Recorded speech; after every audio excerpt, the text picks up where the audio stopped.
بسم اللہ الرحمن الرحیم اللہ کے نام سے جو رحمان اور رحیم ہے۔ وَلَقَدْ يَسَّرْنَا الْقُرْآنَ لِلذِّكْرِ فَهَلْ مِن مُدَّكِرٍ، ہم نے اس قرآن کو نصیحت کے لیے آسان ذریعہ بنا دیا ہے، پھر کیا ہے کوئی نصیحت قبول کرنے والا؟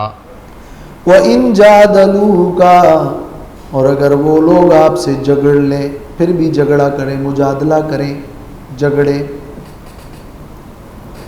فَقُلِ اللَّهُ أَعْلَمُ بِمَا تَعْمَلُونَ، پس کہہ دیجئے کہ اللہ جانتا ہے ان اعمال کو جو تم عمل کرتے ہو۔ پھر اللہ کے حوالے یہ تفویض ہے کہ تمام تر دلائل اور نعم تکوینیہ اور نعم تکلیفیہ کے ذکر کرنے کے بعد جب بات واضح ہو جائے اور پھر بھی کوئی نہ مانتا ہو تو پھر یہ کہو کہ اللہ تعالیٰ خوب جانتا ہے، وہ ہمارے اور تمہارے اعمال کو جانتا ہے، پھر فیصلہ اللہ ہی کے حوالے۔ اس لیے تفسیر زاد المسیر میں ہے کہ ھذا ادب حسن علمہ اللہ عبادہ، یہ ایک اچھا ادب ہے جو اللہ نے اپنے بندوں کو سکھایا ہے کہ تمام تر مباحث و دلائل کے بعد کوئی نہیں مانتا اور پھر بھی جھگڑتا ہے تو کہہ دو معاملہ اللہ کے حوالے، اللہ اعلم بما تعملون، بس اللہ ہی جانتا ہے۔ اس سے پہلے جو فرمایا ان الانسان لکفور، انسان ناشکرا ہے، اب فرمایا کہ اللہ نے انہیں ایک عبادت کا صاف طریقہ عطا فرمایا مگر وہ مجادلہ اور جدال کرتا ہے، یہ جدال اس کی ناشکری کا ایک مظہر ہے۔ اور علاج کیا ہے؟ وَادْعُ إِلَىٰ رَبِّكَ، یہ گویا اس کفور اور ناشکر انسان کا علاج ہے کہ انہیں جھگڑنا نہیں چاہیے، مان لینا چاہیے، اور اس دعوت کو آپ کا ان کے مقابلے میں کام یہ کہ آپ دعوت پیش کریں، پھر بھی جھگڑیں تو پھر اللہ کے حوالے، فَقُلِ اللَّهُ أَعْلَمُ بِمَا تَعْمَلُونَ، اس لیے کہ پھر اللہ قیامت میں ان کے درمیان فیصلہ کرے گا۔ چنانچہ فرمایا اللہ يحكم بينكم يوم القيامة فيما كنتم فيه تختلفون، اللہ فیصلہ فرمائے گا تمہارے درمیان قیامت کے دن ان باتوں میں جن میں تم اختلاف کرتے تھے۔ اللہ تعالیٰ کا فیصلہ ایک تو علمی فیصلہ ہے اور ایک عملی فیصلہ ہے۔ علمی فیصلہ تو یہ ہے کہ دنیا میں ہی وہ علمی فیصلہ ہو چکا ہے کہ قرآن و سنت اور اس کے دلائل برحق ہیں، مگر یہاں مراد قیامت کے دن فیصلہ ہوگا سے یہ ہے کہ جنتی اور ماننے والے جنت میں چلے جائیں گے اور جہنمی اور نہ ماننے والے جہنم میں چلے جائیں گے، تو پھر جو آخری عملی طور پر اس کا رزلٹ ہوگا وہ آخرت میں ہی نکلے گا، تو تمام تر اختلافی مسائل کا پھر وہ حل ہو جائے گا۔ أَلَمْ تَعْلَمْ أَنَّ اللَّهَ يَعْلَمُ مَا فِي السَّمَاءِ وَالْأَرْضِ إِنَّ ذَلِكَ فِي كِتَابٍ إِنَّ ذَلِكَ عَلَى اللَّهِ يَسِيرٌ، اس سے پہلے آیت میں فرمایا کہ اللہ اعلم بما تعملون، اللہ ہی جانتا ہے۔ اب فرمایا کہ آپ نہیں جانتے کہ زمین و آسمان میں جو کچھ ہے سب کا علم اللہ کے پاس ہے۔ پہلے فرمایا اللہ یحکم بینکم، اللہ فیصلہ کرے گا، فیصلے کے لیے تو علم چاہیے، فیصلے کے کتابت چاہیے، تو فرمایا کہ کیا آپ نہیں جانتے کہ اللہ کو زمین و آسمان کی تمام مخلوقات کا علم بھی ہے، اور یہ ساری باتیں اللہ نے کتاب لوح محفوظ میں لکھی بھی ہے، اور یہ سب اللہ پر آسان ہے، لہٰذا قیامت کے دن اللہ کا جو فیصلہ ہوگا وہ برحق ہوگا اور علم پر ہوگا اور صحیح ہوگا۔ ماقبل سے یہ بالکل مربوط ہے۔ اور علم تعلم یہ استفہام تقریری ہے،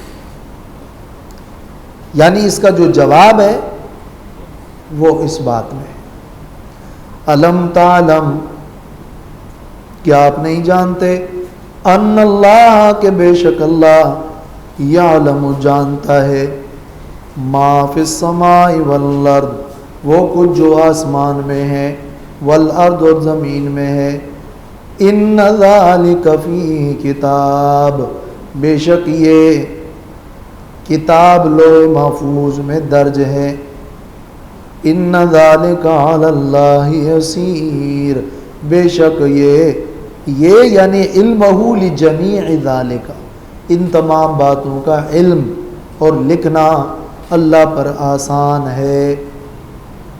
یہ در حقیقت تقدیر کا مسئلہ ہے جو اس آیت میں حل کر دیا گیا۔ مسئلہ تقدیر اور تقدیر پر ہمارے ایمان کا مطلب کیا ہے؟ اس کا مطلب یہ ہے کہ ہمارا عقیدہ ہے کہ جو کچھ بھی کائنات میں ہوا ہے، ہو رہا ہے اور ہوگا، سب اللہ کے علم میں، اس میں کوئی دوسری رائے نہیں۔ پھر دوم، جو اللہ کو معلوم ہے اللہ نے اپنے علم کے مطابق اس کو لکھا بھی ہے۔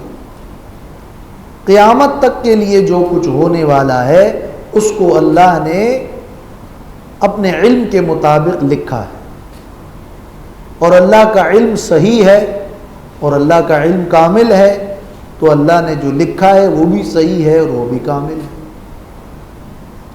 تو دو باتیں ہو گئی، ان اللہ یعلم اللہ جانتا ہے ما فی السماء والارض، اور ان ذالک فی کتاب یہ سب اللہ نے لکھا بھی ہے۔ دو باتیں ہو گئی۔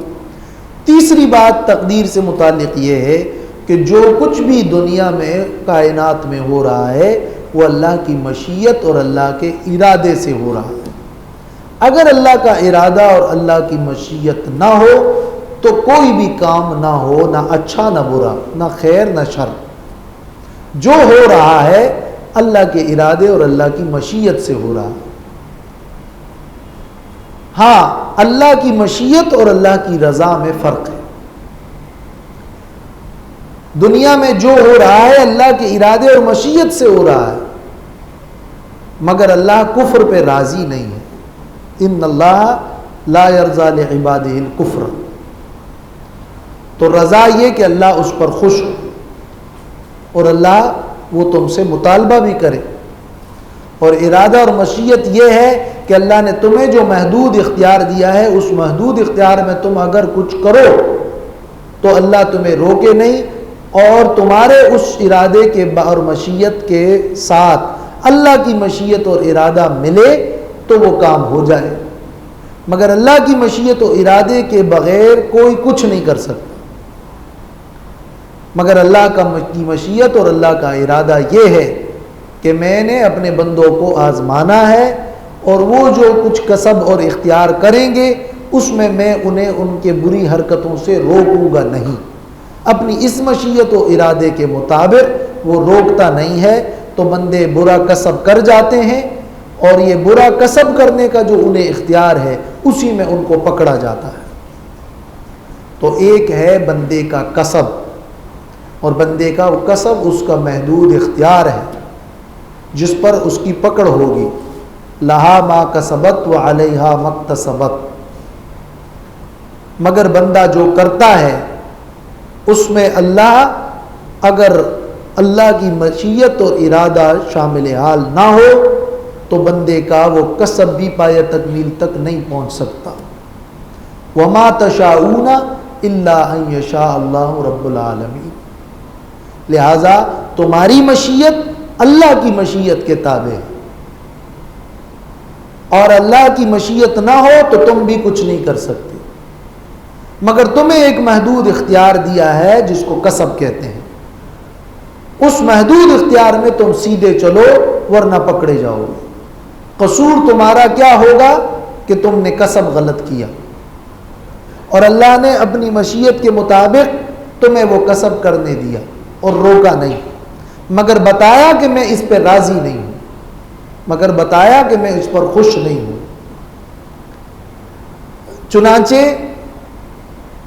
بندہ جو کرتا ہے اور اپنے کسب میں وہ جو غلط بھی کر رہا ہے، وہ سب کچھ کرنے کے بعد جو نتیجہ نکلتا ہے وہ بھی اللہ کو پہلے سے معلوم تھا، تو اللہ نے اپنے اس علم کامل کے مطابق اس کو پہلے سے لکھ دیا۔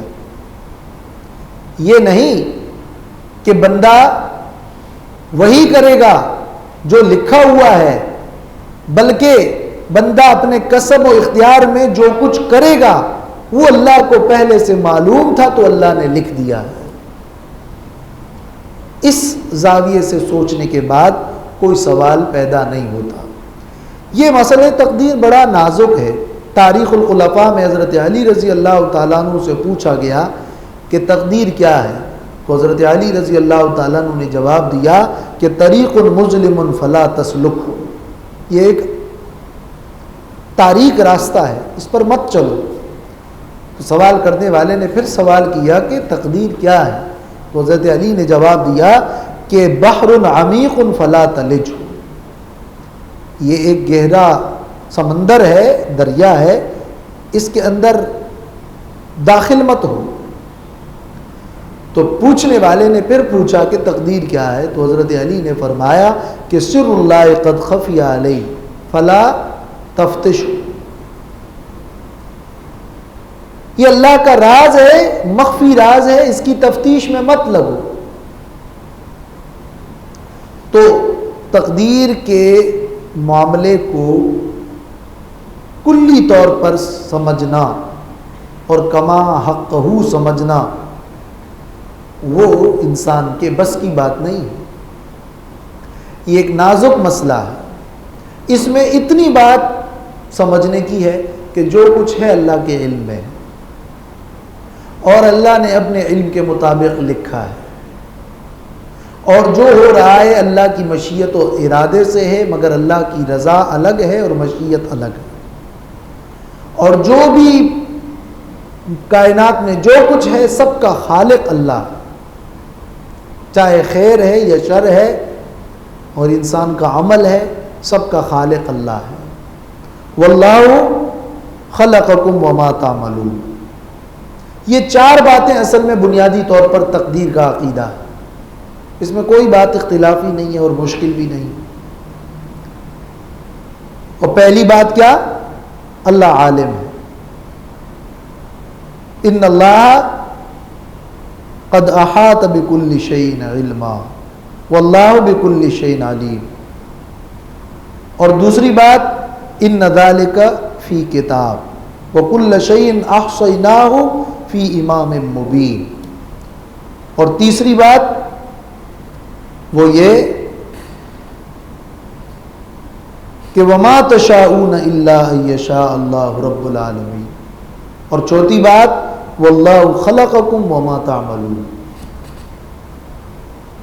بس یہ چار باتیں، عالم اللہ ہے، اس اللہ نے لکھا ہے، مشیت اس کی ہے، خالق وہی ہے، بس یہ عقیدہ تقدیر۔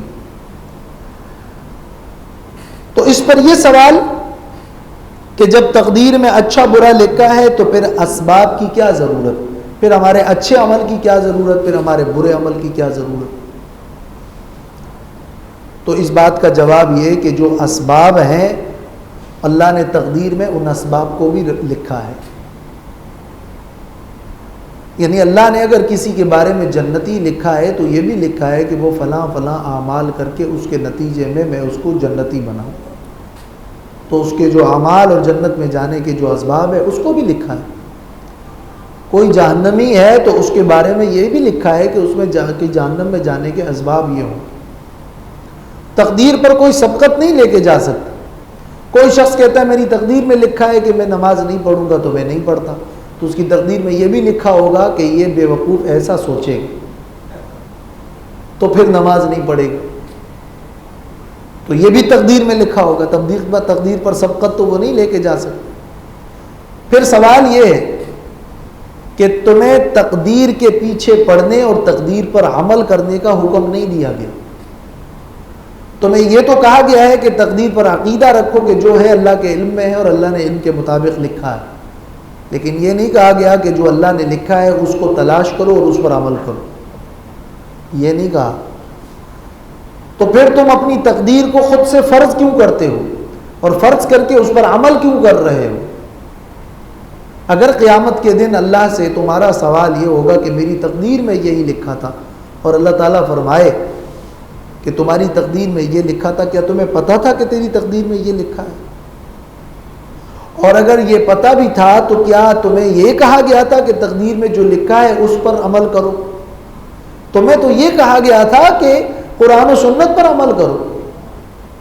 وَأَن لَيْسَ لِلْإِنسَانِ إِلَّا مَا سَعَىٰ، تمہیں تو سعی کرنے کا کہا گیا تھا، تمہیں تو اللہ رسول کی اطاعت کا حکم تھا، تمہیں تو حکم تھا کہ اطیعوا اللہ واطیعوا الرسول، تمہیں تو حکم تھا اتبعوا ما انزل الیکم، تو تم نے اتبعوا اور اطیعوا والے حکم کو ترک کر دیا اور تقدیر کے پیچھے پڑ گئے۔ تو جو تمہاری ذمہ داری نہیں تھی تم نے وہ کام کیوں کیا؟ اس لیے عقیدہ تقدیر کا تو مقصد یہ ہے کہ یہ معلوم ہو جائے کہ اللہ کا علم کامل و مکمل ہے، اس بات کا اظہار ہو، اور تاکہ بندوں کو تسلی ہو لِكَيْ لَا تَحْزَنُوا عَلَىٰ مَا فَاتَكُمْ وَلَا تَفْرَحُوا بِمَا آتَاكُمْ، تاکہ تم سے اگر کوئی چیز فوت ہو جائے تو تم پھر تسلی رکھو کہ اللہ نے یہ نہیں لکھا۔ تقدیر تو تمہاری تسلی کے لیے ہے، تمہارے عقیدے کے کمال اور مضبوطی اور اللہ پر یقین کے لیے ہے، وہ اس لیے نہیں ہے کہ اسی تقدیر پر تم اشکالات قائم کر کے بے عمل بن جاؤ، یہ مقصد تقدیر کا نہیں ہے۔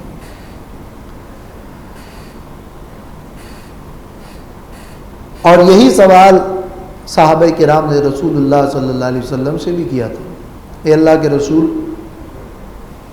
ایک دوائی ہے، دوا ہے، وہ ہم لیتے ہیں، کوئی اسلحہ لیتے ہیں، کوئی دم کرتے ہیں، تو کیا یہ ساری چیزیں اللہ کی تقدیر کو لوٹا سکتی ہے؟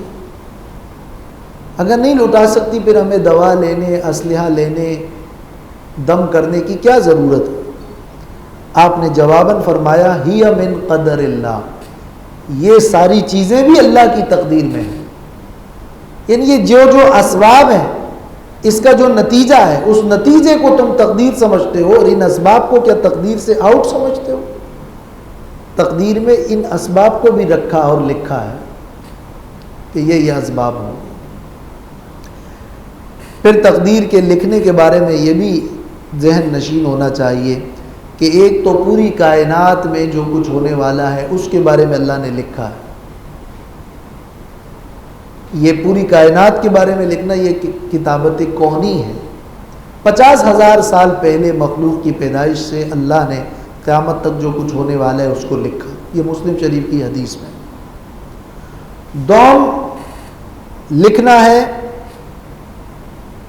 اس کو کہتے ہیں کتابت نوعیہ۔ آدم علیہ السلام کی پشت سے ہی اللہ تعالیٰ نے جنتیوں اور جہنمیوں کو نکالا اور طے ہوا تھا کہ یہ جنتی ہے اور یہ جہنمی ہے۔